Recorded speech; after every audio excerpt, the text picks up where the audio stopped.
In this video, we're going to talk about drawing statistical inferences from two groups, and specifically about the proportions of the two groups. And as with all these videos, it's based on the Triola Text Essentials of Statistics 4th edition. And this one will be focusing on Chapter 9 too. In Chapters 7 and 8, the confidence intervals and hypothesis tests we have learned about involve taking one sample, and from that one sample learning something about the population that one sample came from. In Chapter 9 of the Triola text, we learn about confidence intervals and hypothesis tests involving two samples, each sample from a different population. For example, you could have a sample of men and a sample of women. Our whole focus here is learning about the differences between those two populations. There are always differences between the two samples. Notice the word populations here and the word samples here. What we want to learn is about the differences between the two populations. We are given the differences between the two samples, and as I say, there are always differences between the two samples. The question we have to ask is whether the differences between the samples are big enough for us to conclude that the populations are also different. So Chapter 9 addresses three different two-sample situations. Number one is determining if there are differences between two population proportions, and this is the subject of this video. Number two is determining if there are differences between two population means, and number three is determining if there are differences between matched pairs. We're going to take a moment to look at my outline so you can see where it deals with this subject. Now it's going to be on page 7 of the outline. So here's the outline, page 7. You'll see Chapter 9, Inferences from Two Samples. Here you see proportions, here you see means, and here you see matched pairs. And then over here you see hypothesis test.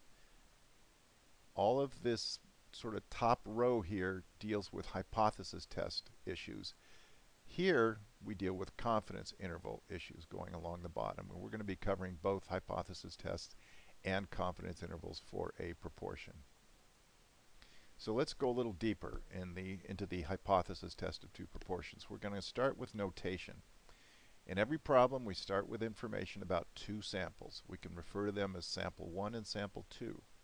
For each sample, we will have the sample size, n, the sample proportion, p hat, and the number of subjects in the sample that share whatever trait we are interested in, and that's going to be x. Remember these formulas. They are very important because in each problem you'll always get n, and then you will either get p hat or x.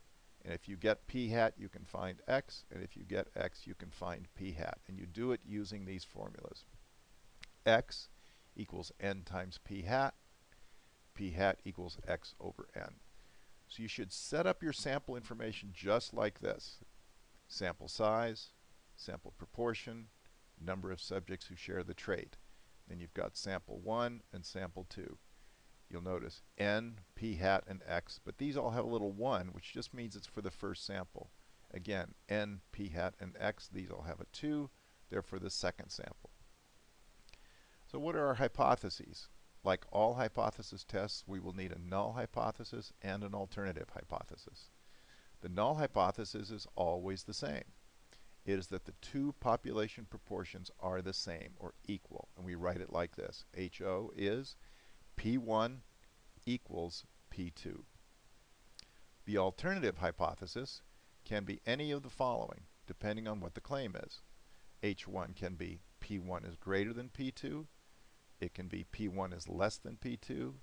It can be P1 does not equal P2. What you want to remember here also is that P means the population proportion.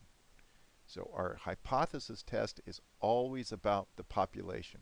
The sample data is always about the sample. That's why this is p hat and this is p. So let's do a problem. I'm down here now. Sick cruise ship is what this problem is called. In one trip of the Royal Caribbean cruise ship Freedom of the Seas, 338 of the 3,823 passengers became ill with the norovirus. At about the same time, 276 of the 1,652 passengers on the Queen Elizabeth II cruise ship became ill with the norovirus. Use a 0.01 significance level to test the claim that the rate of norovirus illness on the Freedom of the Seas is less than the rate on the Queen Elizabeth II. And this problem is taken from the Triola text, section 9.2, problem number 23. So the first thing we want to do is understand the problem. Look at the highlighted words. Test the claim tells us that this is a hypothesis test and not a confidence interval. Rate tells us that it will be a hypothesis test for a proportion. Rate means proportion, and not for a mean. Less than tells us what our alternative hypothesis will look like. And finally, if you look at it, you just have to realize that the problem is talking about two different samples. The Freedom of the Seas group and the Queen Elizabeth II group, which means we have to approach it as a two-sample problem. As with all hypothesis tests, the first thing we want to do is to create our checklist. And you can find this checklist on page 6 of my outline in the upper right-hand corner. The claim, the hypotheses, the sample data, and alpha. I have all those above the line because that's what we have to gather from the problem. And once we have all those things, we can go to our calculator. The calculator will give us the test statistic and the p-value, and then we can reach our conclusions. There's a decision about HO, the null hypothesis, and there's a conclusion about the claim. So what are the sample data? In these questions, we always have two samples, so set up your sample data like this, which is you saw a little bit above. Sample 1, sample 2, the sample size, the sample proportion, the number of subjects who share the trait. And if we go back and look at the problem, we'll find that there were 3,823 people on the Freedom of the Seas. There were 1,652 people on the Queen Elizabeth II. On the Freedom of the Seas, 338 of them got sick. On the Queen Elizabeth II, 276 of them got sick.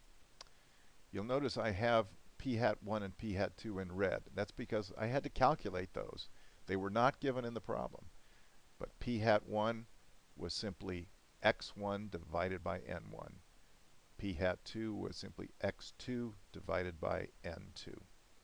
So after we do all this, we can go to our checklist and check off sample data. Now, what is the claim? If we look at the problem, the claim is that the rate of norovirus illness on the Freedom of the Seas is less than the rate on the Queen Elizabeth II. Remember, Freedom of the Seas is sample 1 and Queen Elizabeth II is sample 2. We have to convert the claim, which is this is just words, to symbols because that's what the calculator needs. But remember, the claim is always about the population, so we must use population symbols, not sample symbols. The rate of norovirus illness on the Freedom of the Seas is P1. The rate of norovirus illness on the Queen Elizabeth II is P2. And note, these are population proportions. So our claim is P1 is less than P2. And here you see it graphically laid out. P1 is the Freedom of the Seas. P2 is the Queen Elizabeth II. This means less than. So this is how we write our claim. P1 is less than P2. We can go back to our checklist and check off claim. Now that we have the claim, we can create our hypotheses. Here's our claim, and I think it's really important that you line everything up just like this. It'll help you keep it all straight. HO, remember, is always the same. P1 equals P2, which means our claim is going to have to live in H1. P1 is less than P2. The claim isn't always in H1. Sometimes it's in HO, but in this case, because it's less than, the claim is going to be in H1. After we've done this, we can go to our checklist and check off hypotheses. Again, if we look at the checklist, we have to find now alpha. That's the level of significance. The problem says use a 0.01 significance level, so that's alpha. We can go to our checklist and check off alpha. We are now ready to go to the calculator. We're going to go to Stat Tests 2 Prop Z Test. And again, let's take a look at my outline so you can see where it says to do that. Here you go. It's proportions, it's hypothesis test, and this is what we're going to do on the calculator. 2 Prop Z Test. So here's the calculator. Stat Tests. We're going down to 2 Prop Z Test, which is number 6 right there. We're going to hit enter. And here you go, x1, n1, x2, n2. Well, let's go back up and see what those were. Here we go. So x1 is 338, n1 is 3823, x2 is 276, n2 is 1652. And by the way, it's very important that you put the right number in the right with the right notation. Don't mix up x and n. If you mix up x and n, you will get an error message. So here's our sample data, x1, n1, x2, n2. This is our alternative hypothesis. The alternative hypothesis, let's go back down and find that, is right here. P1 is less than P2. P1, here it is, less than P2. So we need to come down here and come over and choose this one and then hit enter so it stays there. P1 is less than P2. Now we go down to calculate. And here is the calculator output. There's really only two things from here that we actually need, the test statistic and the p-value. The test statistic is a z value because this is a z distribution, and that is negative 8.47. I rounded it to 2 decimal places, and the p-value is actually 0 in this case. We can now go to the checklist and check off calculator. And again, looking at the checklist, we're ready to go to our conclusions. The first conclusion, sometimes called the decision about HO, is the p-value is less than alpha, so reject HO. This is the most important rule in the course. So the p-value again was 0, if you remember, and HO was 0.01, I believe. So the p-value is less than alpha. That means we reject the null hypothesis. And let's go back and look at my outline and see what we do next, how we reach our conclusion about the claim. So we're now on page 6 of the outline. We're in the upper left-hand corner. If you remember, we rejected HO, so we're going to be in this row here. And the claim was H1, so we're in this column. So that puts us right here in this cell. So our conclusion is going to start with these words. The sample data support the claim that. So here's our conclusion. The sample data support the claim that, and now we just pick up the claim right from the problem. The rate of norovirus illness on the Freedom of the Seas is less than the rate on the Queen Elizabeth II. So you're really done. That's your final conclusion. But some instructors would like to see a little math supporting the test statistic. If you remember, the calculator gave you the test statistic. The calculator did all the work. But some instructors want to see a little more than just what the calculator told you. So they'd like to see you lay out this formula, which with most instructors you can just put this formula in your notes. You don't need to memorize it. So here's the generic formula. You see this p hat and q hat. Well, p hat is simply the sum of the x's over the sum of the n's. And q hat is simply 1 minus p hat.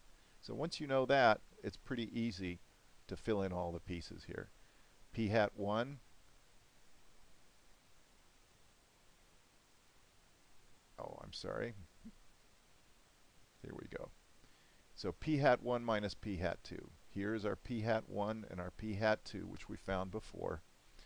Notice this here is p1 minus p2. Well, this is assuming that HO is true, that the null hypothesis is true. And the null hypothesis always says that p1 equals p2. And if that's the case, then p1 minus p2 is always going to be 0. So that's what we've plugged in down here. And again, I think I said p hat. I should have said p bar and q bar. Those are the combined x's over the combined n's. And here's where we calculate that. x1 here, x2 here, n1 here, n2 here. That all works out to 0.11215 for p bar. Q bar is 1 minus that, 0.88785. So those two values wind up down here. And the rest of it's just arithmetic. And when you work all this through, you get negative 8.47. So I believe that's the end of our discussion of the hypothesis test, but we're now going to do a confidence interval for the same problem. So what is the structure of the confidence interval? The important thing to remember here, which many students lose sight of, is that when we do a confidence interval, we're making an estimate, and when it's an interval for two proportions, We are estimating the difference. See that here? We are estimating the difference between the two population proportions, and we call that P1 minus P2. And we're saying that that difference is going to be between, see this less than here and this greater than here? It's going to be between the number that goes here and the number that goes here. And these are pretty self-explanatory. P hat 1 minus P hat 2. Here we subtract the margin of error. P hat 1 minus P hat 2. Here we add the margin of error. So let's do a problem. It's the same problem we did on the hypothesis test. So I'm not going to read all the data again, but I'm going to read this part. Construct a 99% confidence interval estimate of the difference between the two population proportions.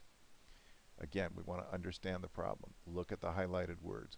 Construct a 99% confidence interval. This tells us that it is a confidence interval problem and not a hypothesis test. Proportions tells us that it will be a confidence interval for a proportion and not for a mean.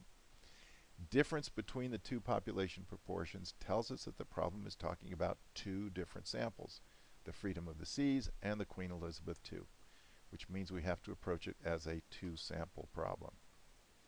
What are the sample data? Well, this should look an awful lot like what we did for the hypothesis test. In fact, it's exactly the same, the way we break down the sample data. No difference. Here I haven't calculated P1, P hat 1, and P hat 2. Might be a good thing for you to pause this and go ahead and calculate those for yourself. But again, very important to remember, Freedom of the Seas is sample 1, Queen Elizabeth II is sample 2. That will mean that Freedom of the Seas will also be population 1 and Queen Elizabeth II will be population 2. Oh, I forgot. I'd already calculated P hat 1 and P hat 2 here, so it breaks it down step by step. You can pause this if you want to take a look at that and make sure you understand how those things were calculated. Let's find the difference between the sample proportions. That's simply this 0.0884 minus the 0.1671, and that equals negative 0.0787. Again, the first one is the Freedom of the Seas sample. The second one is the Queen Elizabeth II sample. And you'll notice the difference is negative, which means for this difference to be negative, it has to mean that this number is bigger than this number. All right, so let's go to the calculator and have the calculator do all of the heavy lifting for us. Stat tests 2 prop z int. Stat tests 2 prop z int. Very important we go to 2 prop z int and not 2 prop z test. There it is. Whoop. 2 prop z int.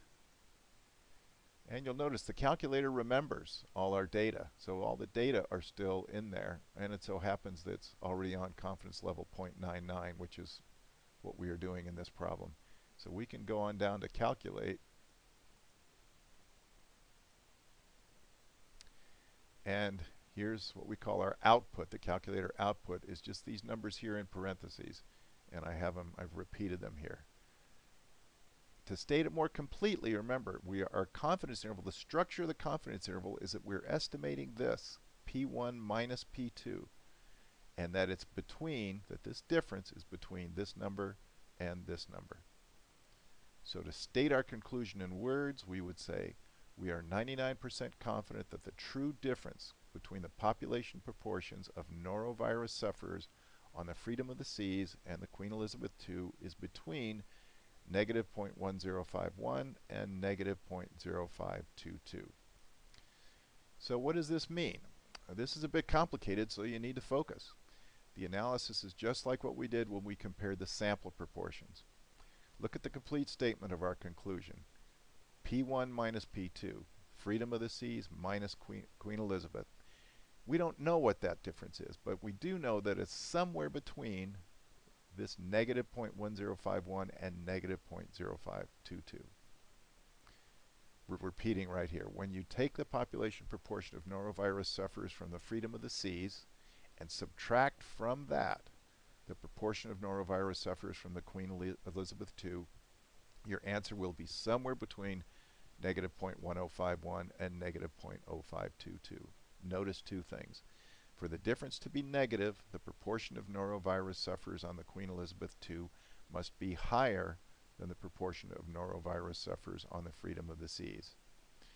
And number 2, the low end of our estimate is negative 0.1051 and the high end of our estimate is negative 0.0522.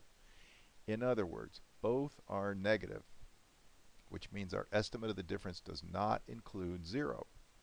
If our estimate of the difference had included 0, then we would say that there may be no difference between the two populations. I'm up here now. This means that, in other words, this statement here, this means that we are 99% sure that the population difference is negative, which means we are 99% sure that the rate of norovirus sufferers is higher on the Queen Elizabeth II than the rate on the Freedom of the Seas. Or we can state it the other way, which is actually the way the problem posed it. We are 99% sure that the rate of norovirus sufferers is lower on the Freedom of the Seas than the rate on the Queen Elizabeth II. Notice this is the same result we got when we did the hypothesis test. You could go back up and check the work on the hypothesis test to see that. So we're really done, but again, most instructors would like to see a little more work on the margin of error.